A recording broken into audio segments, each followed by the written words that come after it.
শুধুমাত্র মুসলিম ইমাম নিজ ধর্মের মানুষকে সতর্ক করার কারণে ইসকন থেকে সেই ইমামকে শেষ করে দেওয়ার হুমকি ও পরে গুম করা হয়েছে এবং গতকাল তাকে পঞ্চগড় বর্ডারে শেকলে বাঁধা অবস্থায় পাওয়া গেছে। বিষয়গুলোকে কিভাবে দেখছেন? খুবই দুর্ভাগ্যজনক একটা বাস্তবতা এবং আপনারা সবাই কম বেশি জানেন যে আমাদের দেশে আসলে দীর্ঘদিন পর্যন্ত উগ্র হিন্দুবাদী সংগঠন ইসকন তারা সন্ত্রাসী কর্মকাণ্ড করে আসছে।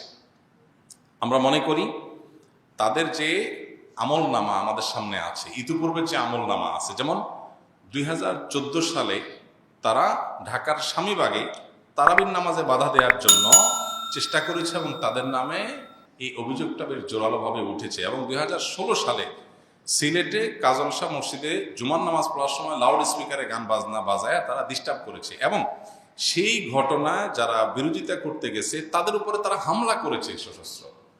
আপনি পার্শ্ববর্তী দেশ ভারতে মুসলমানরা যেখানে সংখ্যালঘু সেখানে এই ধরনের কথা চিন্তা করা যায় যে একজন ইমাম নিজ ধর্মের মানুষদেরকে সতর্ক করেছে, তথাকথিত প্রেমের ফাঁদ থেকে মুসলিম মেয়েদেরকে বাঁচাবার জন্য সতর্ক করেছে, এইটুকু কাজ করার কারণে তাকে হুমকি দিয়ে শেষ পর্যন্ত তাকে উঠায় নিয়ে যাওয়া এবং সেকলে বাধা অবস্থায় পাওয়া যাওয়া। যারা হুমকি দিয়েছে, যাদের নামে যাদের তরফ থেকে হুমকি দেওয়ার চিঠিগুলো সোশ্যাল মিডিয়াতে এসেছে, গণমাধ্যমে উঠে এসেছে, তারা তাকে গুম করে এই জুলুম তার প্রতি করে থাকবে, সেটা খুব স্বাভাবিক। যদিও বিষয়টা তদন্ত করে প্রমাণিত হওয়ার পর আমরা আরো জোর গলায় বলতে পারবো, স্পষ্ট বলতে পারবো, কিন্তু এটা বোঝা যাচ্ছে দিনের আলোর মতো অভিযোগটা অন্তত তোলা খুব স্বাভাবিক। তো এরকম একটা ঘটনা অন্য কোনো দেশে সম্ভব না, এদেশে যতটা সম্ভব। দীর্ঘদিন পর্যন্ত হিন্দুত্ববাদকে এদেশে যেভাবে পেলে পুষে বড় করা হয়েছে, এটা দুর্ভাগ্যজনক একটা পরিণতির দিকে আমাদেরকে নিয়ে যাচ্ছে। আমরা সাধারণ যে সমস্ত হিন্দু ভাই বোন আছে আমাদের সমাজে বসবাস করেন, যাদের সাথে আমাদের সামাজিক সহাবস্থান আছে, তারা তাদের ধর্ম পালন করছেন, তারা তাদের মতো করে বসবাস করছেন, আমাদের সাথে কোনো প্রকার তাদের খারাপ কোনো সম্পর্ক নেই। তাদের সাথে একজন মুসলমান হিসাবে আমাদের সামাজিক অবস্থানের ক্ষেত্রে কোনো প্রকার ত্রুটি থাকা উচিত না, ইসলাম আমাদেরকে সেটাই বলে। অতএব সেটা আপন জায়গায় ঠিক আছে, কিন্তু হিন্দুত্ববাদ প্রতিষ্ঠা করতে গিয়ে এই যে ইসকন এবং তাদের যে বিভিন্ন উস্কানি ইতিপূর্বে হয়েছে 14 সালে 16 সালে, এমনকি এই যে গত বছর 2024-এ চট্টগ্রামের যে আপনার কি বলে আইনজীবী যে হত্যাকাণ্ডের ঘটনা ঘটলো, সবাই কম বেশি আপনারা জানেন। এই আইনজীবী হত্যাকাণ্ডের ঘটনায় তাদের অবস্থান, তাদের সম্পৃক্ততা দিনের আলোর মতো পরিষ্কার। সারা দেশে মুসলমানরা কিন্তু শান্ত ছিল, আমরা শান্ত থাকতে বলেছি, আইন হাতে তুলে নিতে নিষেধ করেছি। আজও পর্যন্ত তার বিচার কিন্তু কার্যকর হয়নি, শাস্তি কেউ পেয়েছে, এটা চূড়ান্ত হয়নি। এটা খুবই দুর্ভাগ্যজনক বাস্তবতা। 2019 সালে চিটাগাংয়ের বিভিন্ন স্কুলে মুসলমান শিশুদেরকে তারা প্রসাদ বিতরণ করেছে, এই বিষয়টি দিনের আলো মতো পরিষ্কার এবং বিভিন্ন নিউজে উঠে এসেছে। এবং তাদেরকে হরে রাম হরে কৃষ্ণ জপতে বাধ্য করার বা তাদেরকে দিয়ে জপানোর এই অভিযোগও তাদের ব্যাপারে উঠেছে 2019 সালে। এরপরে আসুন উগ্র হিন্দুত্ববাদীদের যৌন আগ্রাসন, এটা তো এখন অহরহ। বইতে যে ঘটনা তোলপাড় হয়ে গেল, সে ছেলে এখন গ্রেপ্তার হয়েছে, যদিও তার নামে মামলা হয়েছে, সেখানে মামলার অভিযোগের মধ্যে স্পষ্ট লেখা আছে সে উগ্র হিন্দুত্ববাদী সংগঠন ইসকনের সাথে সম্পৃক্ত।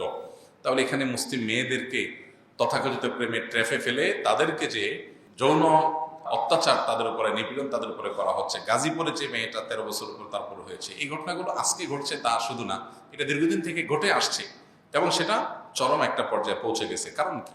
এর অন্যতম কারণ হলো আমাদের দায়িত্বশীল যারা আছে তারা এই বিষয়গুলোকে সিরিয়াসনেসের সাথে মোকাবেলা করেন নাই।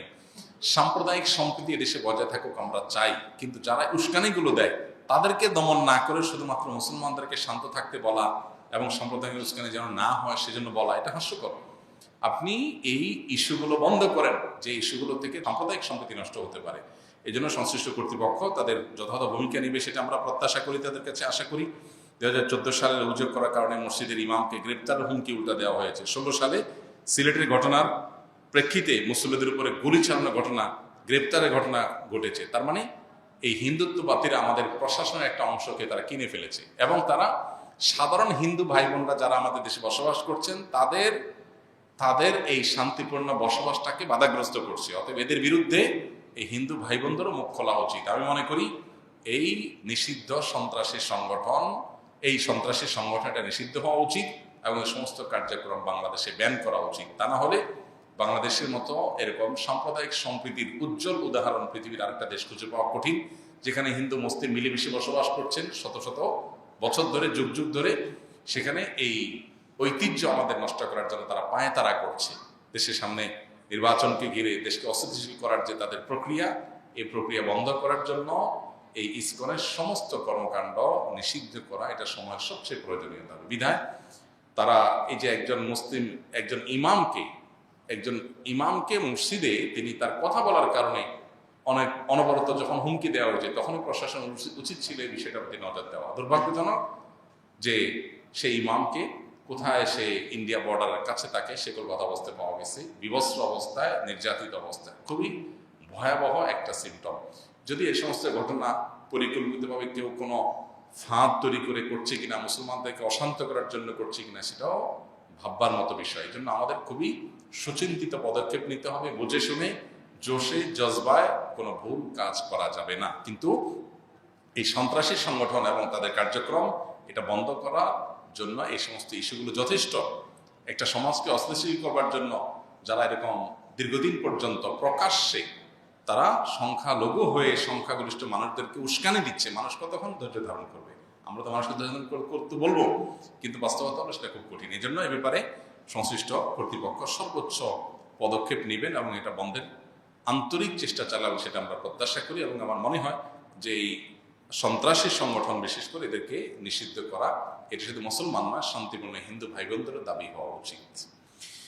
এরপর প্রশ্ন হলো, আমি পরিবার সহ বাসে যাতায়াত করাকালীন এশার আজান হয়, বাসায় আসতে আসতে রাত 12টা বেজে যায়, এমত অবস্থায় এশার নামাজ আদায় করা যাবে কিনা? রাত 12টার সময় এশার নামাজ আদায় করলে আদায় হয়ে যাবে। এশার নামাজের ওয়াক্ত কতক্ষণ পর্যন্ত থাকে? ফজরের ওয়াক্ত হওয়ার আগ পর্যন্ত। ফজরের ওয়াক্ত সুবে সাদিক যখন হয়, তাহাজ্জুদের ওয়াক্ত যখন শেষ হয় তখন। এখন বর্তমানে এই সময়টাতে, অর্থাৎ এখন যে অক্টোবর মাস চলছে, এই অক্টোবর মাসের শেষের দিকে, এখন ঢাকায় ফজরের ওয়াক্ত শুরু হয় কয়টায়? 4:50 বা 4:30 পরে। তো এই যে সময়টাতে আপনার হয়, এর আগ পর্যন্ত এশা নামাজ পড়লে এশা আদায় হয়ে যাবে। কিন্তু এই রাতের মধ্যভাগের পরে যদি কেউ এশা পড়ে, সেটা মাকরুহ হবে, সেটা অনুচিত হবে, আদায় হয়ে যাবে কিন্তু ত্রুটিপূর্ণ হবে। এই জন্য উচিত হলো আগে আগে পড়ে ফেলা। এখন কোনো কারণে আপনি সফরে ছিলেন, কোনোভাবে নামাজ পড়ার সুযোগ নাই, রাতে কোথাও নামলে বিপদ হতে পারে, সেক্ষেত্রে আপনি বাসায় গিয়ে রাত 12টা নামাজ পড়েছেন,